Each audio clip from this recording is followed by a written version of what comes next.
जोधपुर से। राधे राधे महाराज जी। राधे राधे महाराज जी। महाराज जी, त्रिगुणातीत स्थिति क्या होती है?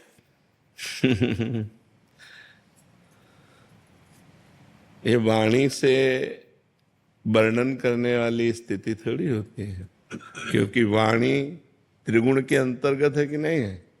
वाणी प्रकृति से ही तो बनी है। वो परमात्म तत्व में स्थिति का कैसे वर्णन कर सकती है? अनिर्वचनीयम स्थिति होती है। जो त्रिगुणातीत होती है वो अनिर्वचनीय स्थिति होती है। जैसे गाढ़ निद्रा में सोया हुआ पुरुष पर वो अज्ञान में सोया है, ऐसे गाढ़ आनंद में डूबा हुआ पुरुष, उसका परिवर्तन नहीं हो सकता। परिवर्तन होता है इन गुणों के प्रभाव से, कभी सत्वगुण, कभी रजोगुण, कभी तमोगुण, तो उसकी वृत्तियां बदलती हैं। उसकी गाढ़ आनंद में, भगवदानंद में स्थिति होती है जो त्रिगुणातीत होता है। मान अपमान, सुख दुख, लाभ हानि, इसका कोई प्रभाव उसके ऊपर नहीं पड़ता है। वो परम पद को प्राप्त महापुरुष होता है जो त्रिगुणातीत होता है। पर बहुत कठिन है ये माया का जो त्रिगुण का प्रवाह है।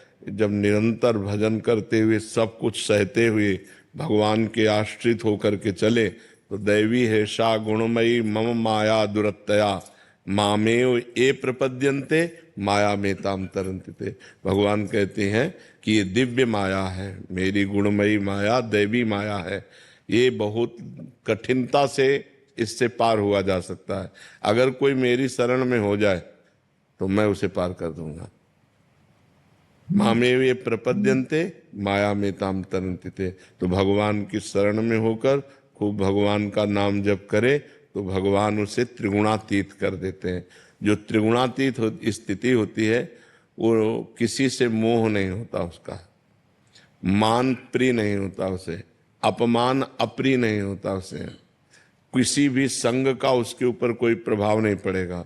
नित्य व आत्म स्वरूप में स्थित रहेगा, उसकी कोई भी कामना नहीं होगी, विनिवृत्त कामा, और किसी भी द्वंद्व का उसके ऊपर प्रभाव नहीं होगा। मान अपमान, निंदा स्तुति, लाभ हानि और सुख दुख में समान भाव वाला वो त्रिगुणातीत पुरुष परम पद का अधिकारी हो जाता है। महाराज जी, आप पूछ रहे हैं कि साधना और कृपा में क्या श्रेष्ठ है? कृपा से ही साधना होती है, और साधन को कृपा से ही समझे, नहीं तो अहंकार हो जाएगा। अगर साधना का अहंकार हो गया तो नष्ट हो जाएगा, मतलब उसका साधन पतित हो जाएगा, वो भ्रष्ट हो जाएगा। अगर ये अहंकार है कि मैं इतना जप करता हूँ, मैं व्रत रहता हूँ, मैं ब्रह्मचारी हूँ, तो आपका ब्रह्मचर्य नष्ट हो जाएगा, आपका जप रुक जाएगा, आपका साधन रुक जाएगा। साधन कृपा से हो रहा है, कृपा ही साधना है। हमारी दम नहीं है कि हम भजन कर सकें, हम ब्रह्मचर्य रह सकें, हम क्रोध रहित हो सके, हम अहंकार रहित हो सके। ये सब कृपा से हो रहा है भगवान की। तो जो साधन हो खूब लगन पूर्वक करे, पर उसे कृपा से समझे, नहीं तो साधन का अहंकार जहाँ हो गया तो फिर उसको पतित होना पड़ता है। देवर्षि नारद जी को कहाँ अहंकार हो गया, रामचरितमानस में पढ़ के देखना, बस फिर सारा चरित्र बदल गया। फिर भगवान तक को शाप दे दिया, बड़ा चरित्र है। तो अगर साधना का अहंकार हो जाए तो भ्रष्ट होना पड़ता है। इसलिए कृपा से साधना हो रही और साधना से कृपा का अनुभव हो रहा है, ऐसे भाव रखना चाहिए। महान सुखदेव गिरी जी। राधे राधे। राधे राधे महाराज जी। महाराज जी, मेरा प्रश्न है कि जब मैं छोटा था तब भगवान के लिए बहुत रोना आता था। अब युवावस्था में प्रवेश किया तो आंसू ही निकलना बंद हो गए हैं, जैसे हृदय में कोई भावना बची ना हो। नहीं, भावना की बात नहीं है। अब हृदय को और खुराक चाहिए। जैसे हम इत्र की दुकान में एकदम जाएं तो सुगंध मिलेगा, लेकिन 1 घंटे बैठ जाएं फिर सुगंध नहीं। फिर कोई पावरफुल इत्र खुले तब समझ में आएगा कि हाँ गंध है। हमारी घ्राणेंद्रिय उसको सम कर लेती है। तो ऐसे प्रथम जब भगवदानंद, तो एक आनंद मिलता है, अब वो फिर सम कर लेता है हृदय। अब इसके बाद और आनंद चाहिए, और आनंद चाहिए, क्योंकि वो अनंतानंद है ना, तो और आनंद चाहिए। अब और आनंद के लिए कठिन तपस्या चाहिए, जितेंद्रियता चाहिए, संसार से विमुखता चाहिए। महाराज जी, कभी कभी मन में भाव आता है, लेकिन सोचते कहाँ जाएंगे, क्या करेंगे, कुछ मतलब कोई मार्गदर्शन नहीं है। नहीं, गुरु के चरणों का तो आश्रय आवश्यक है। रात दिन गुरु चरणों के आश्रय में, और भजन की एक नियमावली होनी चाहिए। जवानी ऐसी थोड़ी होनी चाहिए। हमें जवानी में कोई जाना ही नहीं कि हम जिंदा हैं कि मरे हैं। आज यहाँ कल वहाँ गंगा के किनारे कभी रोड में नहीं चढ़े। कभी ऐसा आया है कि रोड में चलना है तो पगडंडी पकड़ी है, रोड में नहीं चले। गांव नहीं किसी के गए, कभी पूरी जिंदगी में वृंदावन के सिवाय रसोई में भोजन नहीं पाया कि कोई रसोई में बना के दे रहा हम ऐसे पा रहे, कभी जीवन में नहीं पाया। बड़ा कष्ट में जीवन। तब काम की सताता है ये स्मरण ही नहीं था। 7-7 दिन 8-8 दिन भोजन नहीं तो काम, बस हर समय एक लगन लगी थी भगवान मिल जाए, एक लगन लगी थी कि हमें ब्रह्म साक्षात्कार हो जाए, दूसरी कोई। तो ये जवानी कठोरता में व्यतीत होनी चाहिए, कठोर तप के द्वारा इसको बिल्कुल शासन में लावे और गुरु की सेवा में रहे, गुरु की शरण में रहे। नहीं तो फिर महाराज ये फिर क्या होता है कि 4 लोग भगत बन जाते हैं, पूजा पाठ शुरू हो जाती है, मान सम्मान मिलने लगता है, लक्ष्य हमारा बदल जाता है। गुरु तो बोलते दूर रहो तुम हमसे, वो सच्चे गुरु हैं। कह रहे पास में नहीं रहना है। सच्चे गुरु हैं। सेला बनाया तो बोले दूर रहना है। हाँ बिल्कुल ठीक बात है। गुरु की महिमा यही है कि गुरु कहें दूर रहो और हम ऐसे रहें। छोटा बच्चा जैसे माँ थप्पड़ भी मारती है तो रोता है पर वो माँ के ही चिपटता है, तो ऐसे ही गुरु जब दूर करे तो हमें गुरु की ही आसक्ति प्रकट करनी कि महाराज हम आपके बिना नहीं जी सकते, हम इतने समर्थ संत नहीं है कि आप हमें दूर करो हम चल दें। नहीं, गुरु निरपेक्ष और चेला आसक्त, गुरु निरपेक्ष और चेला आसक्त, तभी परमार्थ पुष्ट होता है। गुरु आसक्त चेला निरपेक्ष आजकल ऐसा आजकल ऐसा हो रहा है कि चेला निरपेक्ष है गुरु से और गुरु आसक्त है शिष्य से। ऐसा ही है महाराज, ऐसा ही है। गुरु जो है वो शिष्य को नहीं छोड़ना चाहते और शिष्य बोलते हैं मुझे आप गुरु चाहिए।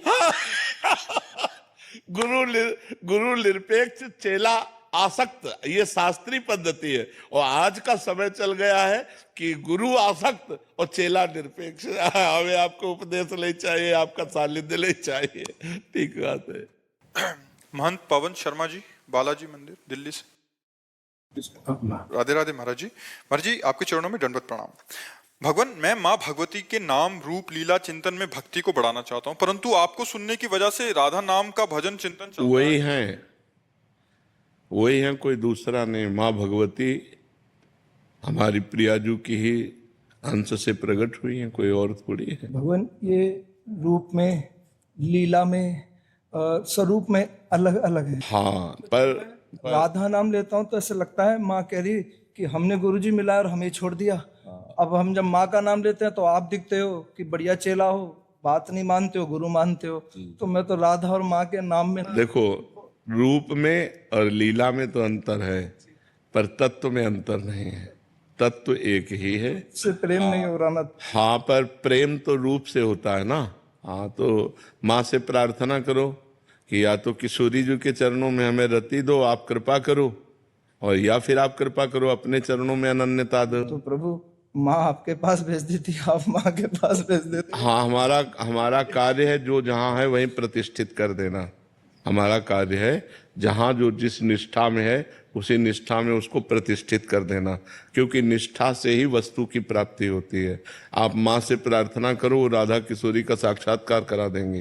आप जैसे वाहेगुरु जी का नाम देते हो, अपने मुंह से राधा जी जैसा कोई एक नाम दे दो, मेरा मनमुखी नाम में मन लगता है, फिर कुछ विचलित हो जाता हूँ। आपके मुख से एक माँ का नाम मिल जाएगा ना जी, तो कम से कम मेरे मन में आप दोनों एक हो जाओगे कि मेरे आप ही गुरु महाराज। हाँ, तो आप दुर्गा दुर्गा दुर्गा दुर्गा दुर्गा जपो। हम तो यही कहेंगे, अगर माँ में थोड़ी भी आसक्ति है तो पहले माँ का साक्षात्कार करो, वही राधा रूप में आपको मिल जाएंगी, दूसरा कोई नहीं है। मैं आप दोनों के बिना नहीं रह सकता। तो हम भी तो माँ की ही उपासना से आगे आए हैं, उन्हीं की उपासना, वही आगे भेजा है। हम सांब सदाशिव उन्हीं की कृपा से हम आए हैं। तो अगर आप निष्ठापूर्वक माँ को भजोगे तो वही राधा रूप में आसक्ति प्रदान कर देंगे। चुपचाप लगो, एक जगह लग जाओ। हाँ, वो लगना हम ही तो कह रहे हैं ना, लगना चाहिए। तो हम ही तो कह रहे हैं ना। देखो, राधा बाबा जब इस मार्ग में चले तो त्रिपुर सुंदरी की आराधना करनी पड़ी। देवी की कृपा से ही सिया जी को राम जी मिले, देवी की कृपा से गोपियों को श्री कृष्ण रूप में पति मिले। तो देवी की कृपा से ही श्री जी की तरफ हम बढ़ जाएंगे। आप करो तो ऐसा। और प्रभु जैसे दीक्षा मंत्र नहीं मिला अभी तक, तो अगर बिना टूरिस्ट गाइड के शरीर छूट गया तो क्या होगा मेरा? नहीं, वादा है, वादा है। हाँ, आप इसमें भ्रम मत कीजिए, वही परम सत्ता है, वो देख रही कि तुम किधर जाना चाहते हो। और जब देवी की आराधना की गौरी जी की, तो जानते हो क्या, मनुजा ही राचिव, बात समझना, मनुजा ही राचिव मिले सोवर सहज सुंदर सावरो। क्या कहा देवी जी ने कि तुम्हारे मन में जो भाव रचना है ना, वही सुंदर सांवरा पति तुम्हें प्राप्त होगा। तो यदि हमारी भावना है कि मुझे राधा रूप का दर्शन हो, तो माँ राधा रूप का दर्शन करा देगी, बड़ी सामर्थ्यशाली है। मुझे आप मिल जाए और माँ मिल जाए, मुझे कुछ नहीं चाहिए। अभी